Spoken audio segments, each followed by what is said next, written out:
Hanya Engkau yang layak kami sembah Tuhan.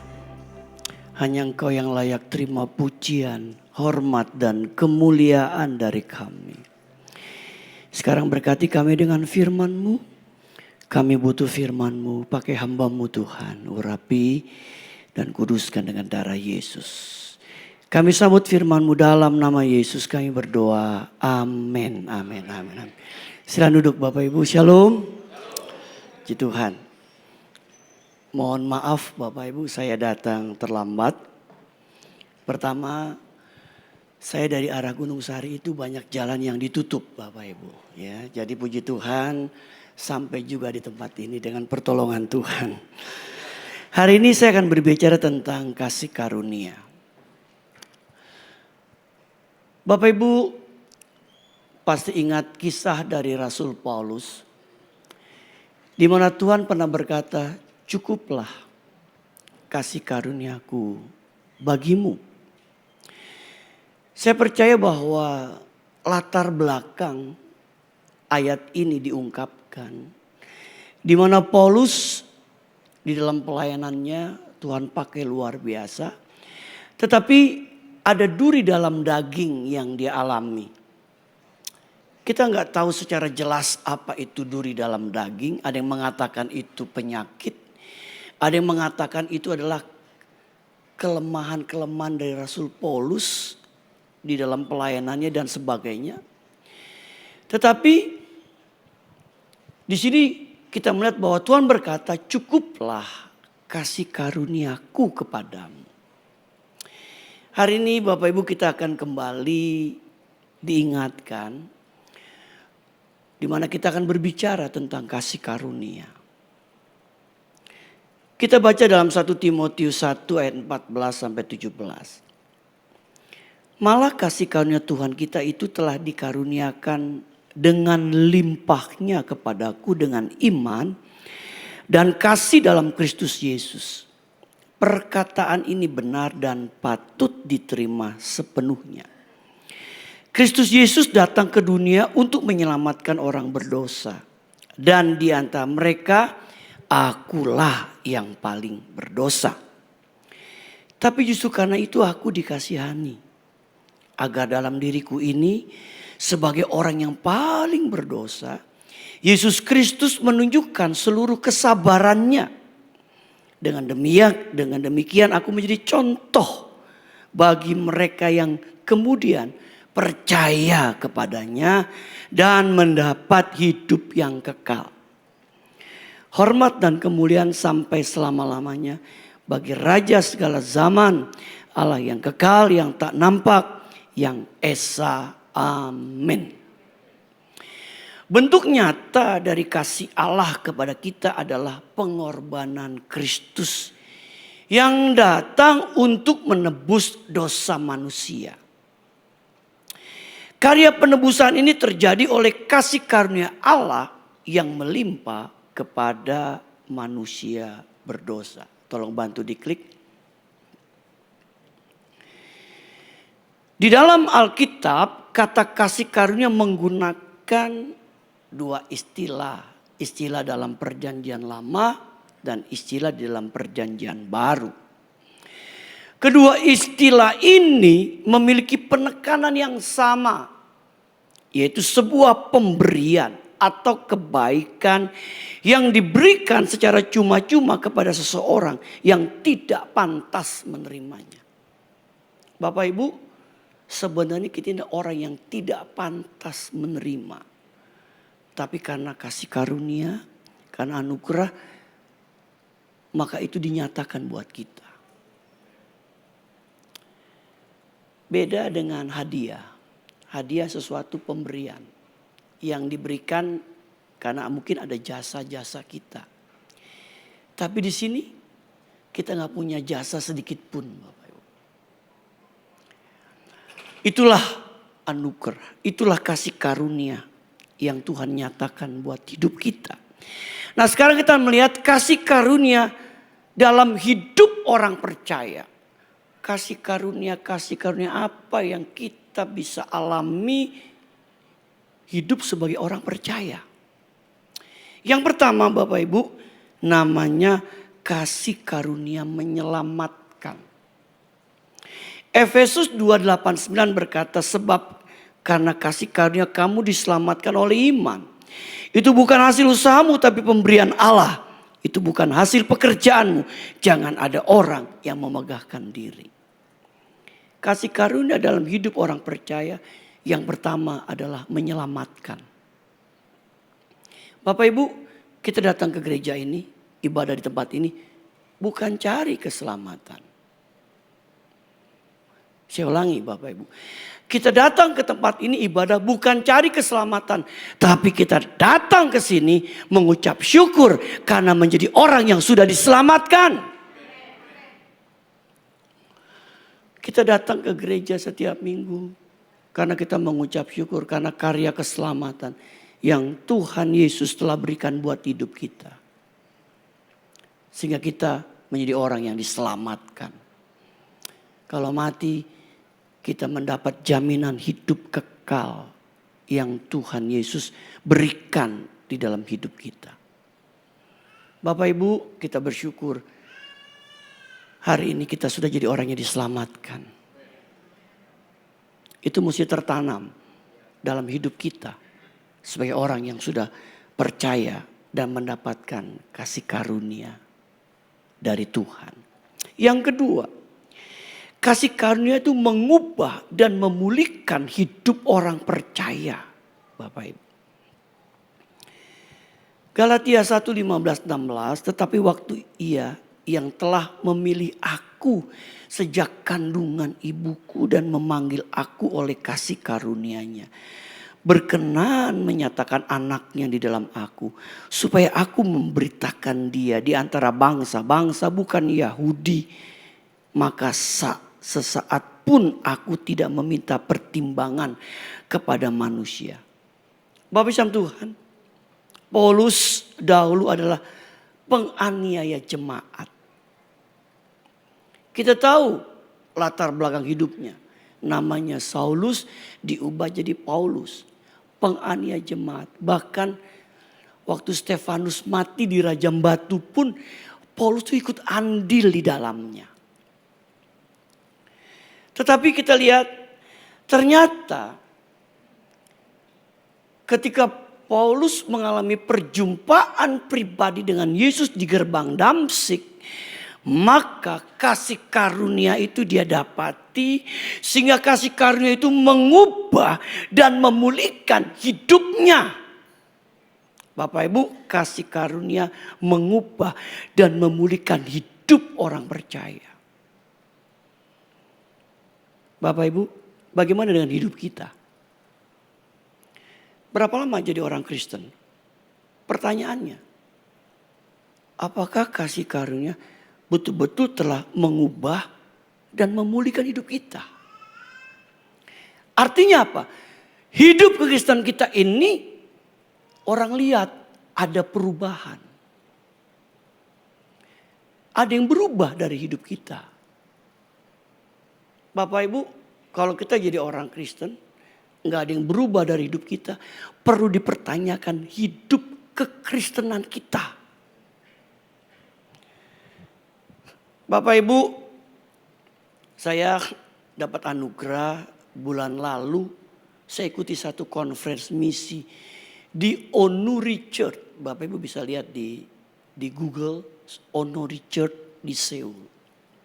Ini gereja yang Tuhan panggil jadi gereja misi. Gembala yang mendirikan gereja ini, Tuhan kasih visi untuk membuat gereja misi. Dia bilang gini, Tuhan, gereja udah banyak. Di Korea udah banyak gereja. Ngapain buat gereja lagi Tuhan? Tapi Tuhan bilang, enggak, kamu mesti buka gereja misi. Gereja ini baru 40 tahun usianya. Sama dengan ulang tahun GB 6 Oktober 85 dia berdiri. Kita 6 Oktober 19. Berapa Bu? 19 berapa? Ada yang tahu? 70. Bapak mesti tahu sih orang GBI. GB lahir 6 Oktober 1970 di kota Sukabumi. Ini gereja baru 40 tahun. Tapi sudah punya jemaat 85.000. Ada 12 cabang hanya ada di Korea. Di luar negeri. Lalu dia bilang, kami buka gereja bukan memindahkan jemaat orang. Kami buka gereja, kami ingin ada petobat baru, setelah itu mereka diutus. Makanya visinya begini Bapak Ibu. Come, datang. Habis come, transformation. Berubah. Sudah datang kepada Yesus. Ubah. Setelah diubah, go. Pergi. Itu yang diterapkan Bapak Ibu. Dan kami belajar tentang apa yang mereka lakukan di gereja itu Bapak Ibu. Gereja ini sudah mengutus 2.200 lebih misionari ke seluruh dunia. Gereja 12 gereja ini usia 40 tahun sudah mengutus 2.200 misionari ke seluruh dunia. Yang sudah pensiun, ada yang mati, yang aktif sampai hari ini tersebar di seluruh dunia 885 misionari dengan keluarganya.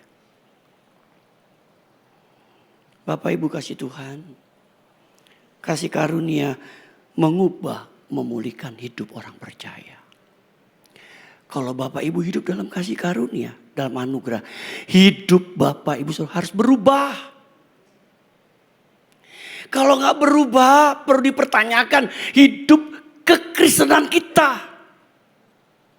Saya belum lama pulang dari Jogja, Bapak, ikut satu acara, saya diundang. Waktu acara sharing, ada seorang mantan preman. Mantan preman, Bapak Ibu. Tuhan ubah hidupnya. Dan sekarang dia dipakai Tuhan luar biasa. Sudah sering membaptis orang. Pernah satu kali 3 desa secara massal baptis sama-sama. Dari hidupnya orang lihat ada perubahan. Mantan preman jadi penginjil sekarang. Kasih karunia itu mengubah, memulihkan hidup kita Bapak Ibu. Kalau Bapak Ibu nyanyi tentang kasih karunia anugerah. Kalau hidup Bapak Ibu gak berubah. Sekali saya bilang hidup kekristenan perlu dipertanyakan. Kasih karunia mengubah, memulihkan hidup orang percaya. Orang lihat ada perubahan dari hidup kita.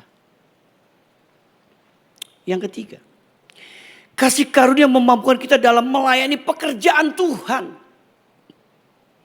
Tetapi karena kasih karunia Allah, aku adalah sebagaimana aku ada sekarang. Dan kasih karunia yang dianugerahkannya kepada aku tidak sia-sia.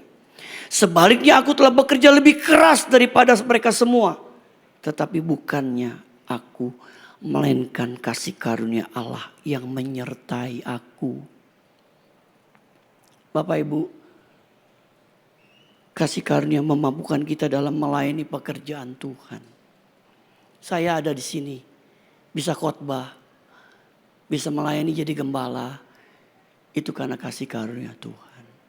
Yang memampukan untuk bisa melayani pekerjaan Tuhan. Dulu ini saya siapa? Maka saya berkata, tanpa Tuhan saya bukan siapa-siapa. Tanpa Tuhan saya tidak bisa berbuat apa-apa. Saya ada hari ini karena kasih karunia Tuhan yang memampukan saya untuk saya bisa melayani pekerjaan Tuhan sampai hari ini. Bapak Ibu, Tuhan memampukan saya untuk bisa melayani. Meskipun Bapak Ibu lihat ada perubahan-perubahan di kepala saya, Bapak Ibu. Ya, di dalam melayani pekerjaan Tuhan pastikan ada banyak hal yang bisa terjadi. Ya. Dulu rambut saya nggak begini Bapak Ibu. Dulu rambut saya komplit. Tapi karena banyak melayani, banyak hal yang saya dapati Bapak Ibu. Akhirnya gugur step by step, one by one Bapak Ibu. Tapi saya harus akui hari ini saya ada. Itu karena kasih karunia Tuhan. Bapak Ibu, kita semua di sini bisa melayani. Itu karena kasih karunia.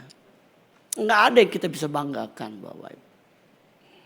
Semua itu karena Tuhan yang memberikan itu kepada kita sekalian. Kita dimampukan dari yang tidak bisa melayani jadi bisa melayani. Dari yang gak punya karunia jadi punya karunia rohani.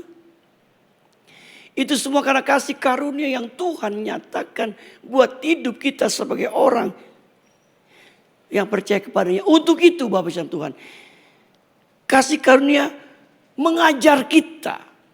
Untuk apa? Untuk kita bekerja lebih keras lagi dalam melayani Tuhan. Bekerja lebih keras lagi dalam kita melayani Tuhan. Bapak Ibu, kita ini hidup sedang menunggu dua hal. Yang pertama, menunggu kedatangan Kristus yang kedua kali. Yang kedua, kita nunggu kapan kita dipanggil pulang ke rumah Bapa di surga. Mumpung Tuhan kasih kita kesempatan, kita mau bekerja lebih keras lagi untuk Tuhan. Halo? Mari Bapak Ibu, kerja lebih keras lagi untuk Tuhan. Saya Bapak Ibu merasa aduh Tuhan, banyak losing time, banyak waktu yang saya rasakan terbuang percuma. Kalau boleh mundur waktu Bapak Ibu, saya ingin meraih lebih. Kerja lebih keras lagi untuk Tuhan. Selagi kita masih bisa bernafas, kita masih sehat, masih bisa makan tanpa banyak pantangan-pantangan. Kita mau bekerja lebih keras lagi untuk melayani pekerjaan Tuhan. Mari Bapak Ibu, ya, kita mau bekerja lebih keras lagi. Kemudian yang keempat, kasih karunia Allah mengaruniakan segala berkat rohani di surga. Kita baca ayatnya Efesus 1 ayat 3. Terpujilah Allah dan Bapa Tuhan kita Yesus Kristus yang di dalam Kristus telah mengaruniakan kepada kita segala berkat rohani di dalam surga. Bapak Ibu, kita ini dapat berkat rohani di dalam surga. Berarti Bapak Ibu, nanti ada berkat rohani yang kita terima di surga. Tapi untuk dapat berkat rohani dalam surga, nggak bisa kita duduk-duduk doang jadi jemaat. Itu nggak fair Bapak Ibu. Artinya ada sesuatu yang kita buat untuk Tuhan. Ada sesuatu yang kita kerjakan untuk Tuhan. Mau dapat berkat rohani di surga, ada sesuatu yang kita akan kerjakan, lakukan untuk Tuhan. Bapak Ibu, apa yang Bapak Ibu sudah berikan buat Tuhan? Satu kali di Amerika ada seorang hamba Tuhan, waktu umur 40 tahun, dia koma. Lagi koma, rohnya dibawa malaikat. Dipertontonkan film kehidupannya. Dia lihat. Ada hal yang dia lihat, tapi ada yang banyak yang blank. Dia tanya sama malaikat. Malaikat, itu blanknya kenapa? Lalu malaikat bilang, blank itu tanda kamu tidak berbuat apa-apa untuk Tuhan. Lalu dia bilang ini malaikat, seandainya aku dikasih kesempatan kedua, aku hidup, aku akan menggunakan kesempatan itu untuk lebih berbuat sesuatu. Ada sesuatu yang aku berikan lebih lagi untuk Tuhan kita Yesus Kristus. Bapak Ibu, dia kemudian Tuhan izinkan kesempatan kedua, hidupnya berubah.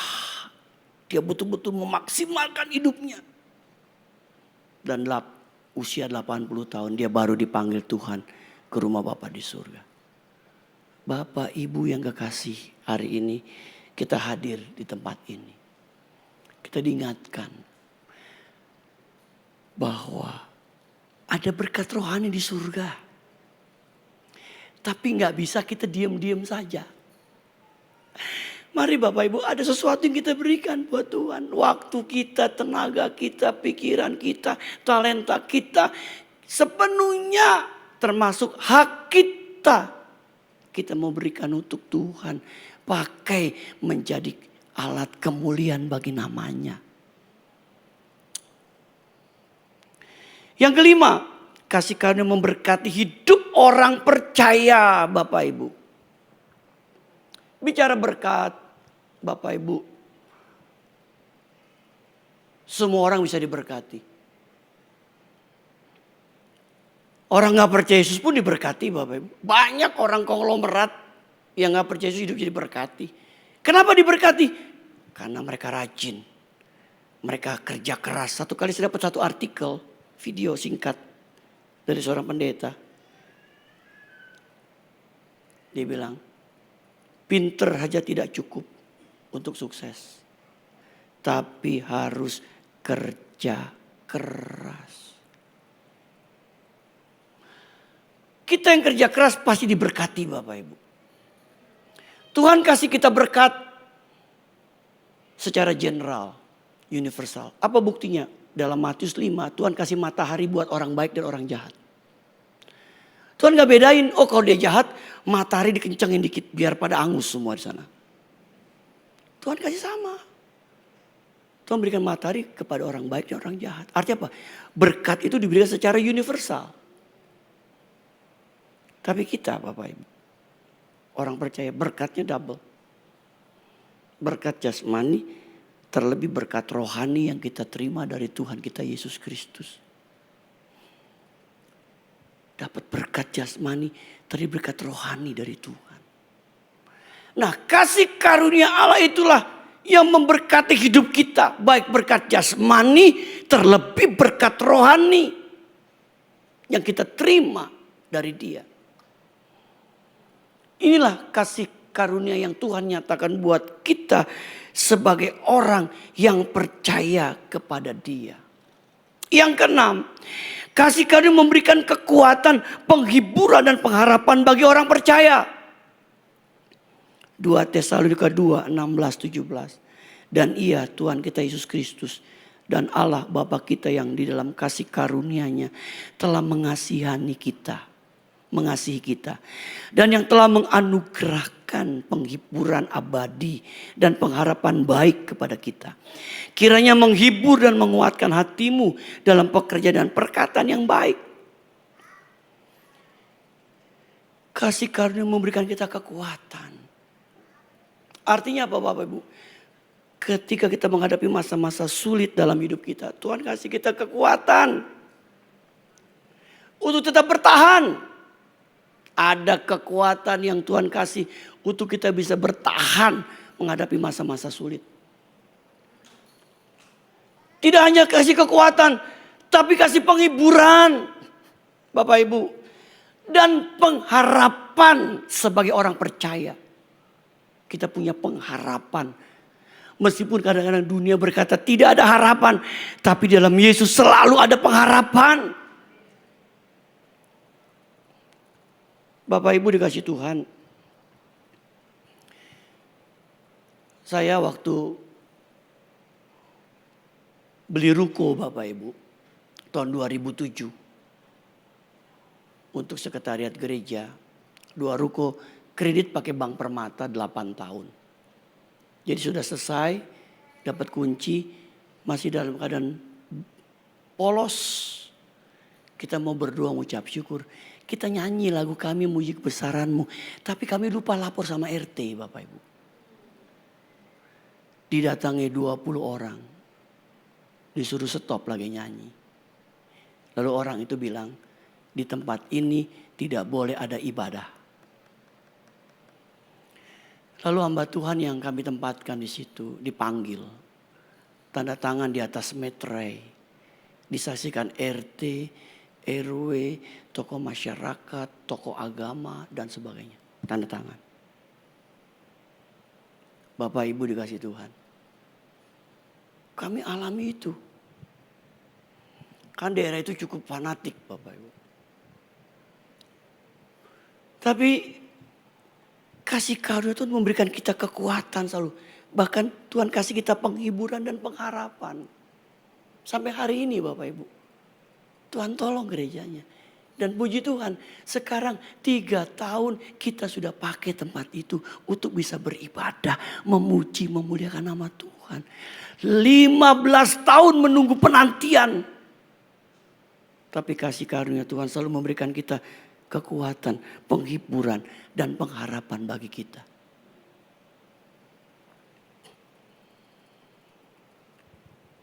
Bapak Ibu, ada orang tanya, kenapa orang mati bunuh diri?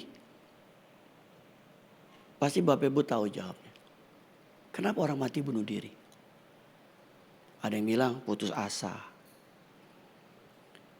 Dan sebagainya, dan sebagainya. Secara ilmu psikologi, orang bunuh diri itu karena depresi. Depresi punya kecenderungan untuk menghabisi hidupnya dengan jalan pintas. Orang depresi ingin mengakhiri hidupnya dengan jalan pintas. Makanya orang bunuh diri Bapak Ibu. Hari ini kita bersyukur ada kasih karunia Tuhan. Kasih karunia Tuhan itu memberikan kita kekuatan.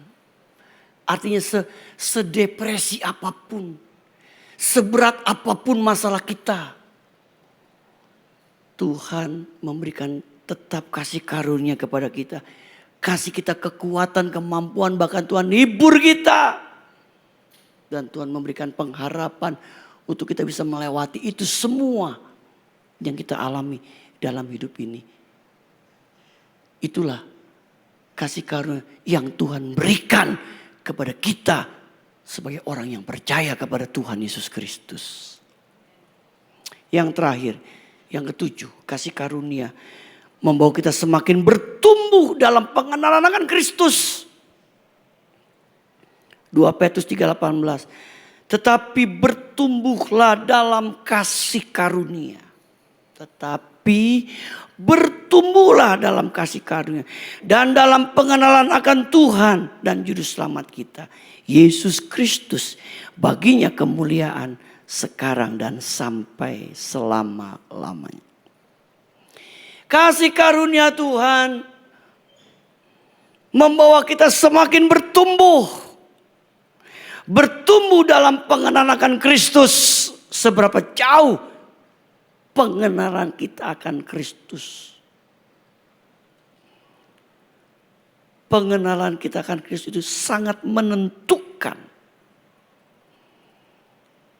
iman percaya kita kepada Dia. Sangat dibutuhkan kita ini bertumbuh dalam pengenalan akan Kristus. Bapak Ibu, kita mesti bertumbuh sebagai orang Kristen. Mengenal Yesus itu gak kata orang, dengar kata orang. Tapi secara pribadi kita mengalami pertumbuhan. Karena kita mengenal Yesus secara pribadi dalam hidup kita. Sehingga kita gak gampang diombang-ambingkan oleh keadaan apapun. Karena kita tahu Yesus itu adalah Yesus yang menjadi Tuhan dan Juru Selamat. Dan Dia patut disembah dalam hidup kita. Akhirnya kita jadi tetap kuat sekali Yesus selama-lamanya ikut Yesus.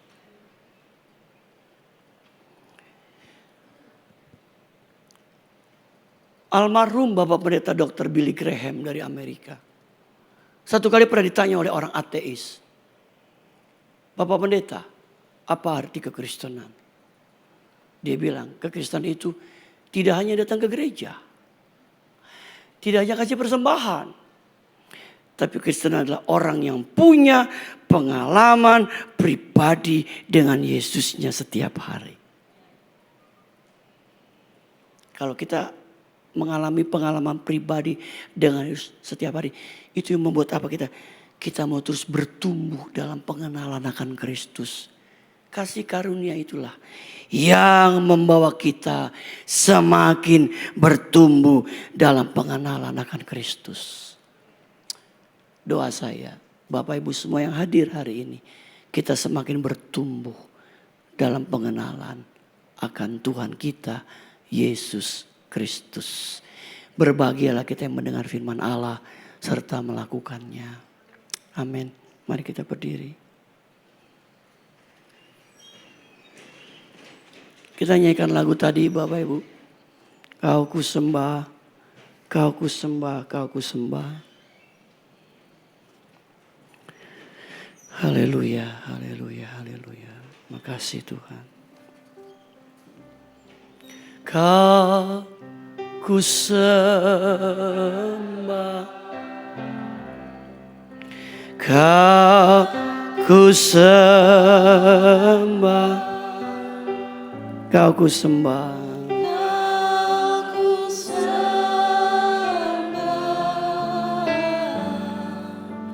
Oh Tuhan, kau ku sembah, ku sembah,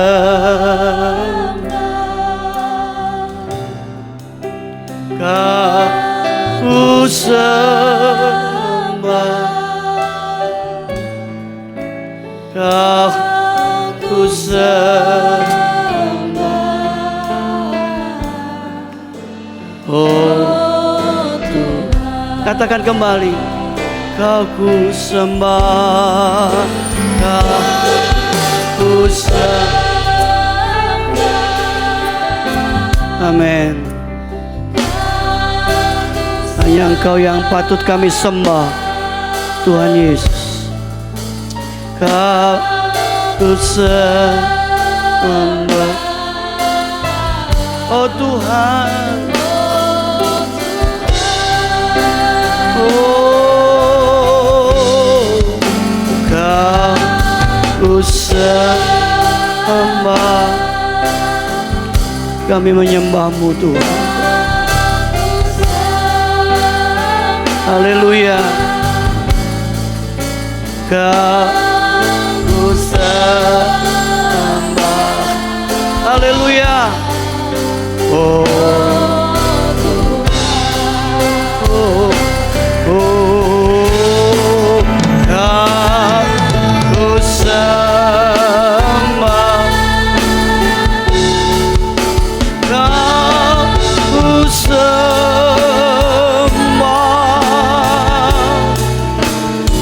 Kau ku sembah.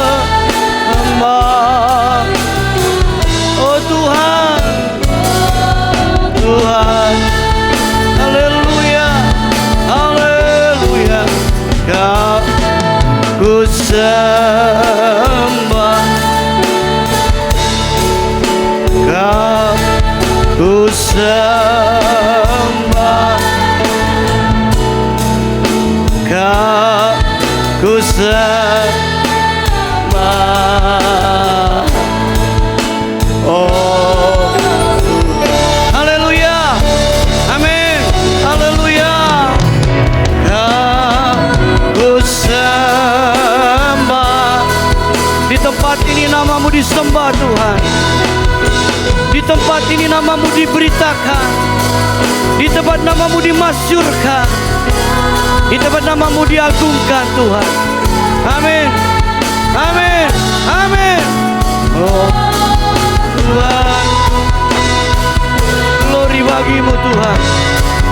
Kau ku sembah, haleluya. Kau ku sembah, Kau ku sembah.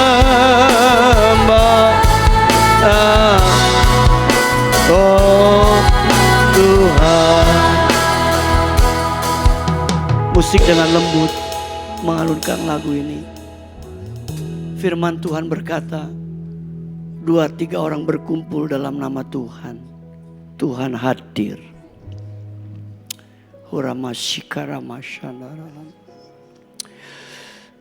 Tuhan hadir di sini. Tuhan bertata di atas pujian penyembahan umat-Nya. Di mana Tuhan hadir, Tuhan bisa berbuat sesuatu buat hidup kita. Hari ini Bapak Ibu Saudara yang hadir, Saya tidak tahu bagaimana keadaan Bapak Ibu. Tapi Roh Kudus tahu apa yang kita alami hari-hari ini. Adakah di antara Bapak Ibu mau didoakan hari ini? Kau tidak keberatan, tidak malu. Cukup angkat tanganmu. Angkat tanganmu, angkat hatimu kepada Tuhan. Tuhan lihat hati kita. Tuhan tahu persis apa yang ada di hati kita. Oh Ramashika Ramashandara. Huramasikia Ramashandara. Huramasika Ramashandara. Kami datang Tuhan, kami datang kembali di hadapan-Mu. Kami merendahkan hati kami di hadapan-Mu. Ampuni kalau kami bersalah, ampuni. Kami berdoa untuk tangan-tangan yang diangkat dimanapun kami berdiri hari ini Tuhan. Engkau lihat hati kami. Hati kami yang terdalam Engkau lihat. Engkau tahu persis apa yang sedang kami alami hari ini Tuhan. Engkau tahu, Engkau tahu, Engkau tahu. Hari ini kami mohon kembali kasih karunia-Mu, anugerah-Mu buat kami. Dalam nama Yesus, dalam nama Yesus. Roh Kudus jamah setiap tangan kami yang diangkat. Dimanapun kami berdiri dalam nama Yesus. Roh Kudus jamah, jamah, jamah, jamah kami. Orang masyika ramasana jamah. Jamah kami Tuhan. Kami imani pulang dari tempat ini. Kami akan mendapatkan kemenangan kembali dari Tuhan. Mendapatkan pembaruan kembali dari Tuhan. Yang lemah dikuatkan. Yang sakit disembuhkan oleh bilur-bilur Yesus. Kami iman itu terjadi buat hidup kami Tuhan. Kami iman. Berkat-Mu ada bos seluruh jemaat yang hadir hari ini. Seorang pun jangan Kau lewati dari kami Tuhan. Biar kami boleh menikmati berkat jasmani, tapi berkat rohani yang Kau limpahkan di tengah kami. Berkati GBI Kinisah ini Tuhan, Kinisah ini. Tuhan berkati seluruh jemaat yang telah hadir. Berkati pekerjaan kami, usaha kami, rumah tangga kami, anak-anak kami, studi mereka yang akan melanjutkan. Tuhan berkati semuanya. Makasih Bapak. Lindungi kami dari yang jahat. Tutup bungkus kami dengan darah Yesus. Sehingga kami aman dalam lindungan Tuhan yang sempurna. Hamba berdoa buat Bapak Gembala, Bapak Nino, bersama dengan seluruh tim pelayan GBI di tempat ini Tuhan. Engkau urapi mereka. Engkau urapi, Engkau pakai mereka. Kami rindu melihat tempat ini banyak jiwa diselamatkan. Banyak jiwa dimenangkan untuk Tuhan. Dalam rangka kami menuntaskan amanat agung dari Tuhan Yesus Kristus. Terima kasih Tuhan. Kami sudah terima berkat Tuhan hari ini. Berkat jasmani. Tapi berkat rohani dalam nama Yesus. Dalam nama Yesus. Kami terima buat hidup kami. Haleluya. Sama-sama katakan. Amin. Amin. Tuhan berkati Bapak Ibu.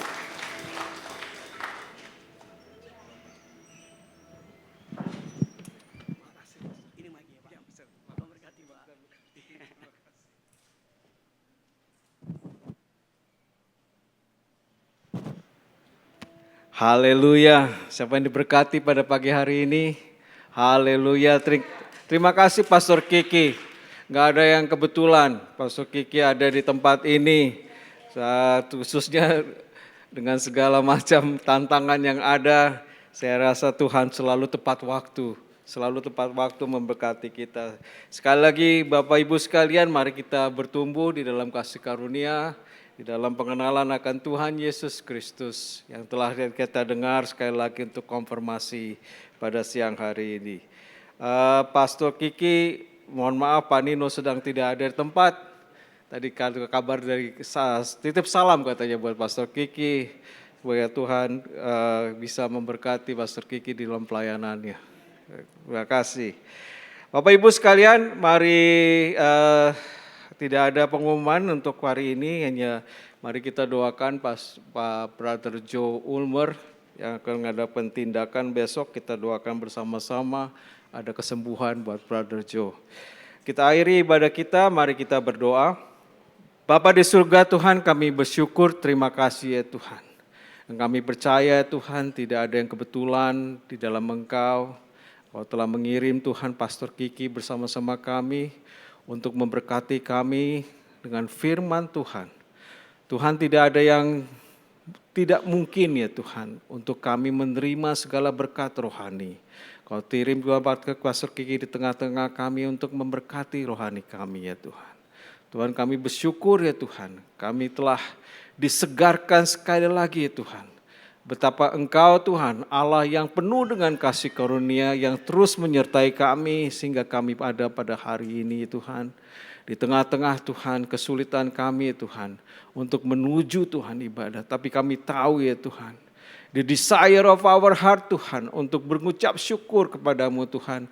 Untuk pagi hari ini ya Tuhan, sehingga kami mau bisa beribadah ya Tuhan, bersama-sama umat-Mu di sini ya Bapa. Dan kami bersyukur ya Tuhan, kami menikmati Tuhan hadirat-Mu Tuhan, sepanjang ibadah kami ya Tuhan pada pagi hari ini, dari awal pertengahan dan sampai akhir ini ya Bapa. Kami nikmati ya Tuhan, puji-pujian yang kami sembahkan kepada Engkau, dan persembahan kami ya Tuhan, yang telah kami berikan ya Tuhan, karena segala kebaikan-Mu. Terima kasih Bapa untuk pagi dan siang hari ini ya Tuhan. Sebentar kami Tuhan akan mengakhiri ibadah kami, dan kami ajak umat Tuhan untuk berdiri dan terima berkat daripada Tuhan. Anugerah kasih dan kasih sayang daripada Allah Bapa, Allah Anak, Allah Roh Kudus yang turun memberkati kami semua. Tuhan memberkati engkau dan melindungi engkau. Tuhan menyinari engkau dengan wajah-Nya dan memberi engkau kasih karunia. Tuhan menghadapkan wajah-Nya kepadamu dan memberi engkau damai sejahtera. Dan semua umat Tuhan yang terima berkat Tuhan sama-sama katakan, amin.